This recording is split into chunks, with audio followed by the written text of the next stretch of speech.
Hello, everybody, and welcome back to the Parent Guide. I'm Matt Bulkley, and today I want to start the episode by asking you to do something that sounds really pretty incredibly simple, but if you are the parent of a teen struggling with pornography, it might feel like a luxury that you haven't been allowed to do in months. And if your son has crossed the 30-day mark of sobriety, I want you to sit back, drop your shoulders, and take collective deep breath with me right now and just let it out. Because phase one, those first 30 days, is an absolute pressure cooker. It is a volatile, chaotic storm that's characterized by hypervigilance, defensive walls, intense irritability, and raw survival mode. And you've likely felt like that you're walking on eggshells in your own home, waiting for the next behavioral explosion or maybe the next discovery. But if you've crossed into that 30-day threshold, something beautiful, quiet, and really scientifically profound begins to happen. The healing is no longer just a hope. It becomes biologically more realistic and tangible. Welcome to phase two, the early rewiring phase, which covers the recovery days 30 to about day 90. And during this 60-day window, your son's brain is doing some incredible heavy lifting behind the scenes. And to understand why maybe his mood might suddenly shift, we have to look at the underlying neurobiology. Up until this point, his dopamine pathways have been severely desensitized. So think of it like a biological circuit breaker. When a young man exposes his brain to the hyperstimulating, high novelty, high frequency world of internet porn, well, it's equivalent to an electrical tidal wave. The brain, in really and out of pure self-preservation, protects itself by downregulating, meaning that it reduces the sensitivity and the actual physical number of its working dopamine receptors. But right around day 30 of abstinence from that digital flood, the brain finally realizes that the tidal wave isn't coming back. So it does something miraculous. It takes off its metaphorical noise canceling headphones. In scientific terms, this is what we call the onset of dopamine receptor upregulation. The brain begins to rebuild those pathways, making them sensitive to normal everyday stimuli again. And this is why around week, maybe 5 or 6, you might suddenly notice that your son, that he's laughing genuinely. It's the family dinner table, or making a joke, or making direct eye contact, or showing maybe a random spark of interest in an old hobby that he let go a year ago. The real world is starting literally to taste good to him again. So the clinical insight here, the upregulation, it is a gradual process. The brain doesn't just flip a switch. It slowly dials up the volume of reality. But parents, I do need to give you a gentle, direct, peer-to-peer reality check. And it's this, that this is not the time for you as parents to step back. Many parents make this critical mistake of thinking, well, you know what? He's smiling again. He's playing basketball again. He's going outside. The crisis is over and we can relax the boundaries. Well, please hear me. Phase two, this 30 to 90-day window is a hyper-vulnerable transition phase. His brain is hungry for connection, but it is still highly fragile. And how you show up as a parent during these next 60 days or 2 months determines whether this neurological rewiring actually takes root and sticks, or whether he falls headfirst into what we call the tolerance trap. So today, we're going to roll out the exact structural scaffold that you need to build around your home to protect his recovery. Well, in the first few weeks of this journey, your primary job as a parent was relatively simple crisis management. You were helping him to survive the raw, visceral withdrawals, the intense cravings, the basic physical separation from screens, and the dopamine hits. And in phase two, the clinical focus has to shift entirely. So we move away from pure behavioral policing and then enter more into the realm of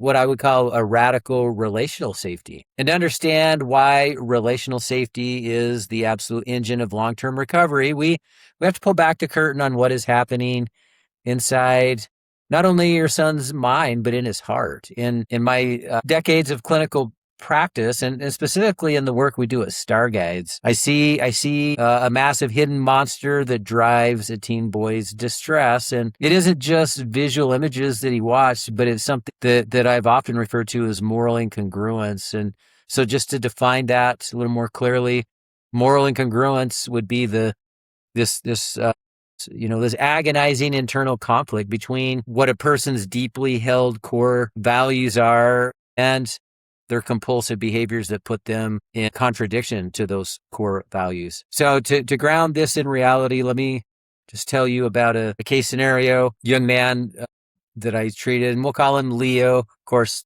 names are always changed for confidentiality, but he was 16. He was an Eagle Scout, an honor student, really a deeply protective older brother, a really good kid. He had an excellent moral compass, and he had good values. He valued honesty and respect and kindness. But for the last 2 years or so, he had been caught in a compulsive cycle of viewing increasingly more hardcore porn late at night, hidden on an old smartphone. And the problem here is that when Leo, as he self-evaluated, or when he looked in the mirror at himself, the friction between who he wanted to be and what he did the night before was really pretty paralyzing for him. And that friction, it breeds a toxic, deeply damaging level of shame. And remember, shame is a fundamentally different concept than guilt.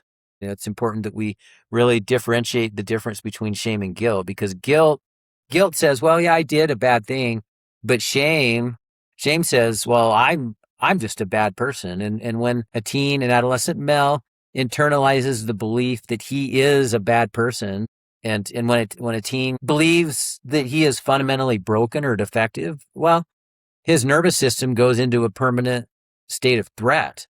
So shame makes boys do really two distinct things. One is to isolate and then become deceptive. So I want to speak directly to the parents who have been hurt by their teens' lies, because when your son lies to you about his screen time or a relapse with porn, well, he's usually not doing it out of malicious disrespect or because somehow he wants to hurt you. He's doing it because he literally cannot bear the weight of his own self-loathing.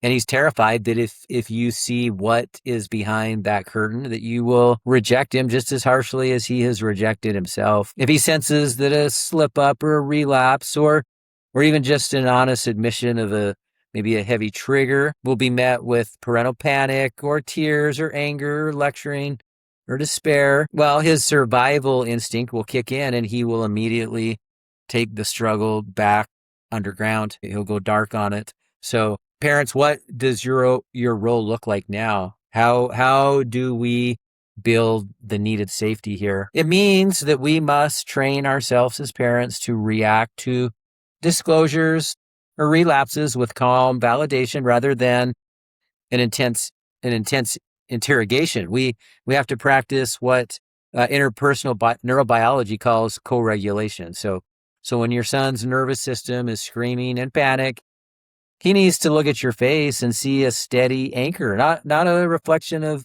his own chaos. So parents, imagine this scenario. Your son walks into the kitchen, maybe after school, and he looks uncomfortable. He's kind of shifting his weight, and he says, hey, I had a really a massive trigger in the locker room today at school, and it won't go out of my head. And if you respond with panic, my gosh, what happened? Who was there? Did you look at your phone, or are you going to relapse?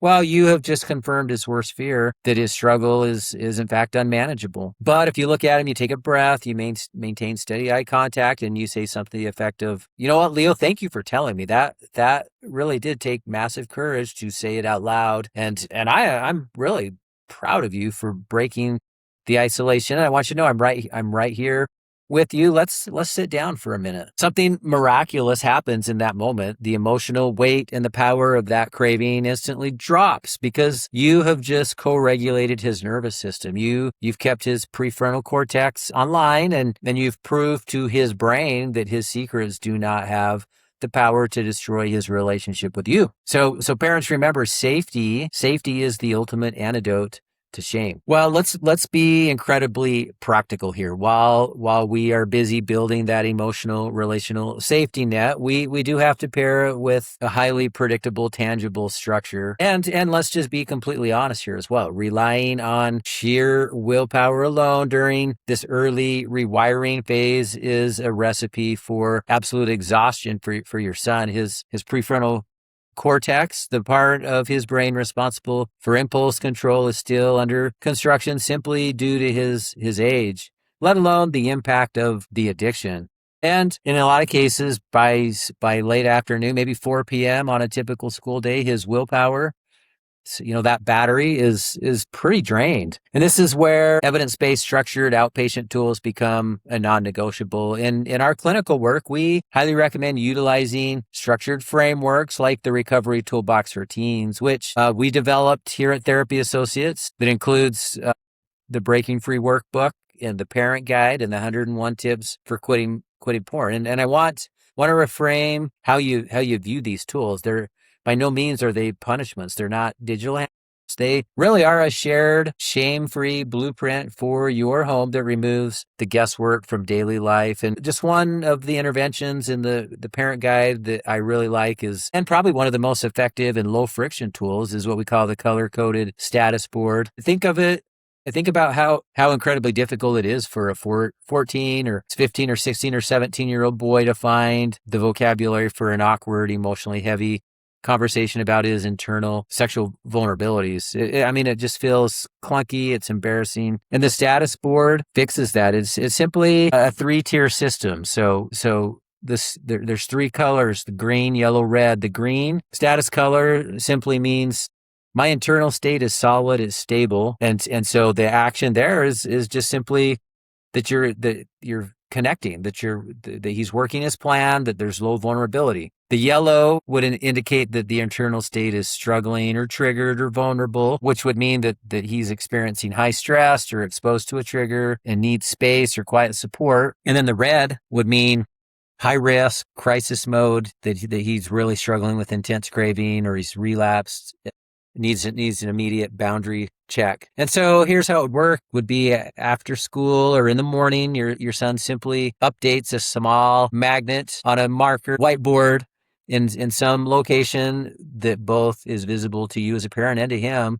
And it's or you could even do it digitally, where it's just a quick text thread, color code. And if he changes the status to yellow, if it's yellow, there really are no big dramatic speeches needed. You just simply see it. You immediately know his internal vulnerability is elevated, and you know how to support him without hovering or interrogating. And you might just say something like, "Hey, I saw you're yellow today, and I am going to cook your favorite dinner tonight, and let's keep devices in the kitchen or in a basket tonight." And it objectifies the struggle, removing the personal shame. Anyway, that's one example of interventions found in the Parent Guide. Furthermore, we utilize the Recovery Toolbox for Teens framework for relapse tracking, real-time assessment. And here's the thing, parents, it's also important to realize slips and relapses, they sometimes do occur during that 30 to 90 day window. And it's all part of the erratic path of neurological recovery. So when a relapse occurs, we do change the family narrative. We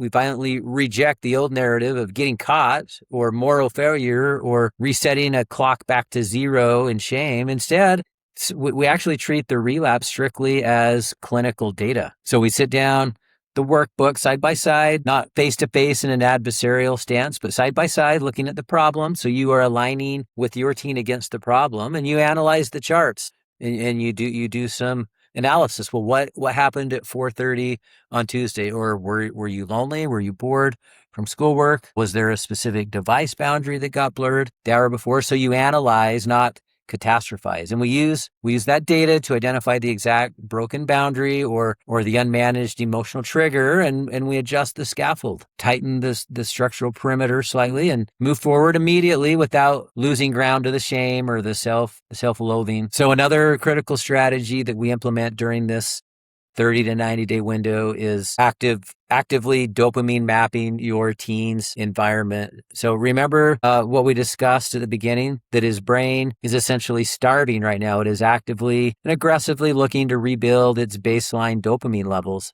because of the intense neurochemical hunger, the adolescent brain during this 30 to 90-day window is incredibly susceptible to what we call algorithmic hijacking. So clinical practice shows us that a teen's brain doesn't just crave the specific explicit images of pornography. Well, in addition to that, it actually craves the fast-paced, highly unpredictable, variable reward systems that mirror the exact same neurochemical pathways. And as parents, you have to be highly vigilant against what I would call cross triggers. So you ask, what is a cross trigger? Well, it's a non-pornographic digital behavior that inflames the exact same reward centers, keeping the brain in a state of hyperstimulation. So, and here I would just list, maybe say, watch out for three primary culprits here. So one is just that whole phenomena of the infinite scrolling, which happens on social media, just that endless, mindless loop of social media feeds where a new novel stimulus doesn't necessarily have to be porn or provocative material, but it is delivered every 1.5 seconds. The second would be the variable reward gaming mechanics, which would be more just relating to video games, build around loot boxes or gacha pulls or battle passes or randomized drop rates. And these are literal digital slot machines designed by psychologists to pump dopamine. And then third would be the hypersexualized digital spaces, like many modern gaming characters or streaming platforms where really the line between gaming and suggestive, provocative content is completely blurred. So if your son is abstaining from porn, but spending 5 hours a day infinite scrolling short form videos or chasing digital dopamine drops in online gaming during phase 2, unfortunately, he is quietly priming his brain for a major pornography relapse. The neural pathways stay inflamed and raw and accustomed to effortless, massive spikes of dopamine. So here's a fundamental law of adolescent recovery. You cannot simply subtract a toxic coping mechanism. You must add a healthy tactile replacement. You cannot leave a vacuum in a teen boy's life. If you just take away the phone and the games, then you leave a highly anxious, understimulated boy sitting alone in a room with his thoughts, and that is a recipe for relapse and problems. So we have to proactively help them to map out real-world, high-effort dopamine producers. We need activities that require physical exertion, delayed gratification, and tangible reality. So things like encouraging competitive sports. I'm a big believer in weight training, working out, CrossFit, any of these activities which naturally regulates cortisol and increases resting dopamine levels. So encourage him to learn a tangible physical instrument like the guitar or the piano or drums, where his hands are occupied, his mind is engaged in some type of problem solving. Get him involved in outdoor adventures, hiking or mountain biking, or building something physical with his hands in the garage, working on a vehicle or a bike. His brain needs to slowly, painfully, and beautifully relearn a foundational law of nature. The true reward comes from effort and time, not from a simple click on a cold glass screen to get the instant gratification. Now, parents, I want to take a few minutes and speak directly and intimately to the families who maybe you're listening to this, who maybe you've tried the Recovery Toolbox for teens, or you've done outpatient therapy. Maybe you've used the color-coded status board, you've restricted devices, but you still feel completely and utterly stuck. And for many young men, unfortunately, even the outpatient workbooks, local family therapy, structured boundaries at home are exactly the right scaffold that his brain needs to successfully rewire. But for others, the digital environment at home is just simply too loud. The neural habits are too deeply entrenched. The relational patterns within the family have become locked in maybe a toxic dance of suspicion and defensiveness, or underlying co-occurring traumas require a complete biological and environmental hard reset. There's just too many variables that need to be disrupted that you can't do it at home. And so if your son is caught in a chronic, painful cycle of maybe brief compliance, meaning that he does great for 3 days or maybe a week and smiles and signs the agreement and then follows it with explosive relapses a few days later, or intense deception or gaslighting or extreme emotional volatility, well, it means that his nervous system is completely overwhelmed and he's in a state of chronic nervous system dysregulation. And in these cases, staying in that environment where the addiction was born makes recovery almost impossible. And this is where an intensive outdoor intervention can be so beneficial. And this is the highly specialized and what I consider the sacred work that we do at Star Guides Wilderness Therapy. We specialize specifically in adolescent males dealing with compulsive digital pornography and sexual behavior issues. And by removing the constant intrusive ambient noise of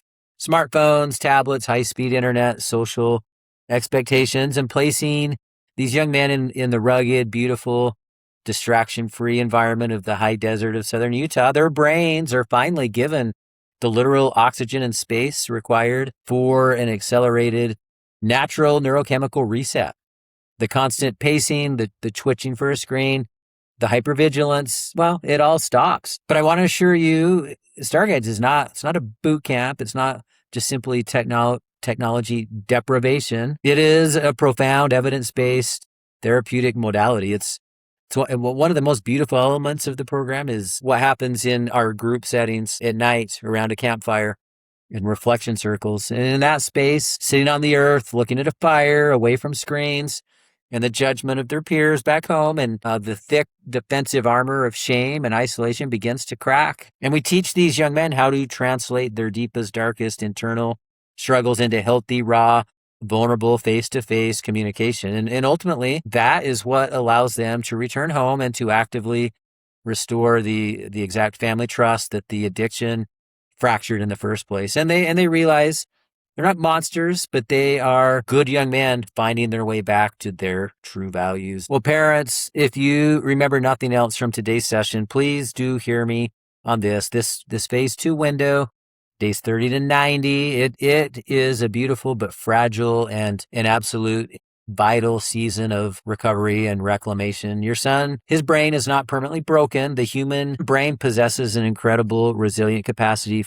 for neuroplasticity. It is actively working around the clock right now to heal itself, to clean its own slate, to bring your boy back to you. But you cannot do it all in midair. It does need a secure, steady, unyielding scaffold to grow on. And you parents are that scaffold. So by pairing the structured, shame-free strategies of tools like Recovery Toolbox for teens with a household climate of radical relational safety, you aren't just policing his behavior or acting as a warden. You're actively partnering with him in his neurological recovery. So stay steady, stay calm, don't lose heart. The light is absolutely coming back into his eyes. And parents, I hope that you found the episode beneficial and hope it brings you some comfort and gives you some ideas on practical tools that you can begin using tonight. And make sure to subscribe to this podcast and share it with another parent that might need it. Tune in for weekly updates with the latest in research and guidance and support and clinical intervention on this recovery journey. Now, if you want to explore the structured outpatient workbooks that we discussed, the Recovery Toolbox for Teens, you can learn more in the description below, and you can get it in the bookstore at the therapyassociates.net website. And if you want to learn more about the wilderness intervention, the work we do at Star Guides, then take a look at the description below as well. Visit the website at starguides.net. I'm Matt Bulkley. Thank you for walking this road with me, and thank you for fighting for your son. Keep showing up, and I will see you in the next episode.